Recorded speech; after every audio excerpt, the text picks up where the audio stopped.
So guys, andito ako ngayon sa isang park. So gagawa ako ng short video dito sa park na. Makikita niyo yung mga yung mga puno.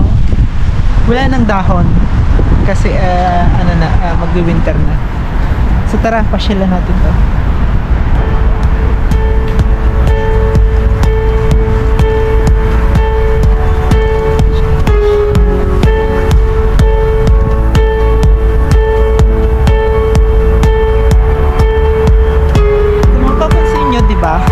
Parang yung mga puno na to pang Halloween. So sakto November 3 pa lang ngayon. So pasok pa rin sa Halloween party, no. So kung makikita nyo, diba, yung mga napapanood nating movie dyan sa Pilipinas, yung mga horror, so dito sa Poland makikita ko yan ng actual. Ayan, ito. So ilalapit ko sa inyo, papakita ko sa inyo yan, yung mga puno na yan. So ayan, 'di ba? Makikita nyo para siyang pang Halloween.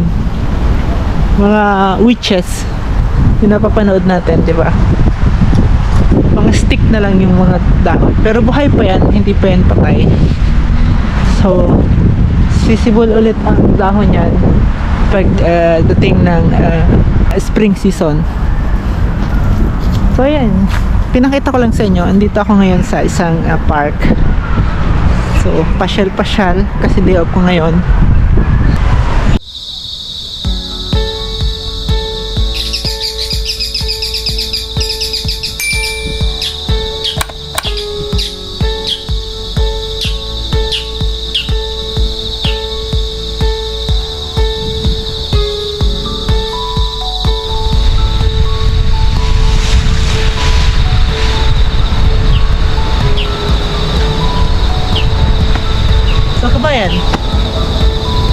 Hali kayo sa Gdansk, sa Oliva. Pasyalan nyo itong park nila. Talaga namang nakakaaliw pag masdahan yung nasa likuran ko na to. Parang yung nasa Harry Potter lang. Kung naaalala nyo yung movie na Harry Potter, no? Or yung maze. Kumbaga yung formation ng puno ay pantay-pantay. So yung dahon, meron pa ring manilaw-nilaw na dahon. So karamihan ay nasa baba na. So makikita nyo, diba, nasa baba na yung mga dahon. Ayan. Pero meron pa rin ilang mga puno na may dahon, no? So ayan. So guys, pinakita ko lang sa inyo itong park dito sa Gdansk. Para naman kapag may free time kayo, tulad ko, free time po today, pinakita ko sa inyo to. Pinasyalan ko para na rin maipakita ko sa mga kababayan ko na nandito na sa Poland na nagbabakas, sakaling may bakasyon sila dito, no. So ayan, makikita nyo, diba, napakagandang pagmasdan. Kumbaga pag nakagawa kayo ng memory dyan, picture, gagawa ako ng picture. So paki-check nyo na lang sa Facebook account ko or sa Instagram. So i-upload ko yan kung paano ako magmomodel-modela na naman ako dito. So here we go. Pinakang tandang park kasi ito dito sa Gdansk, guys.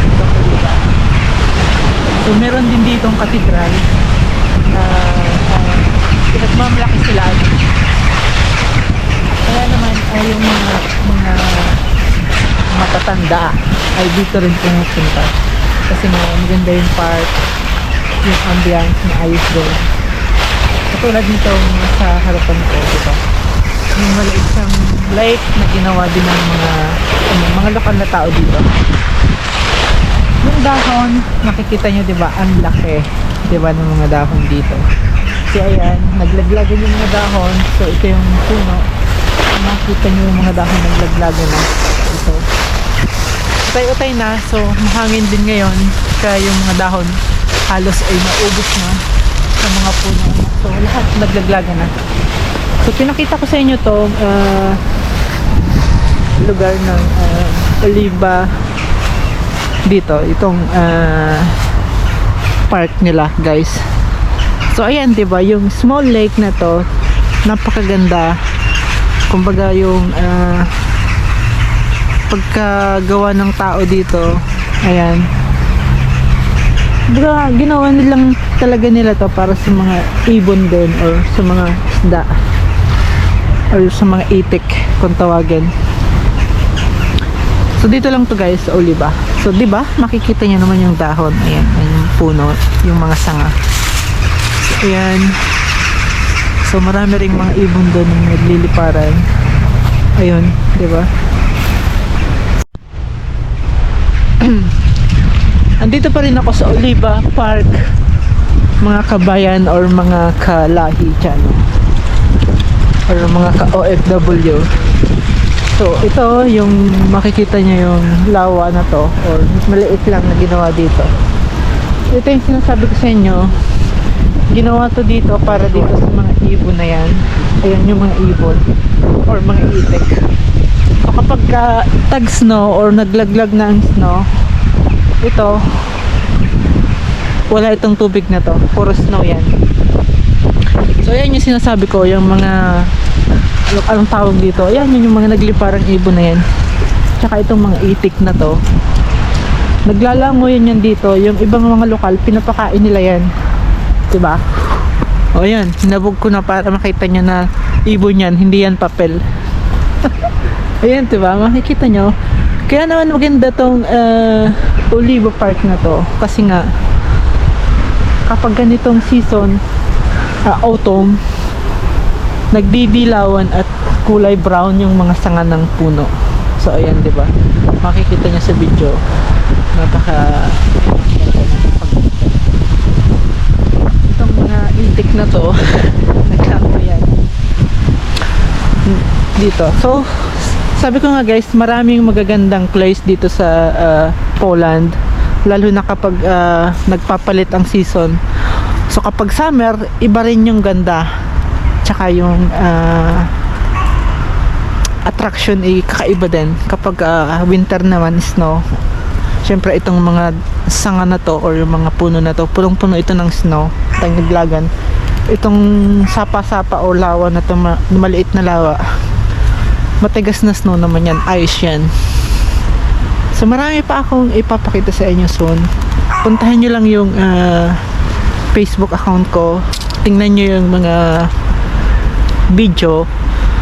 Kung may mga katanungan kayo, mag-comment lang kayo doon guys, no? Kung yung mga nais gustong mag-abroad ng Poland, so mag-comment lang kayo doon, manood kayo ng video ko, i-comment nyo lang ako sa page ko. So maraming salamat sa inyo guys. Kung hindi dahil sa inyo wala akong account or kung walang nanonood, syempre hindi rin mabenta ang ating vlog. So once again, Adrian, thank you so much.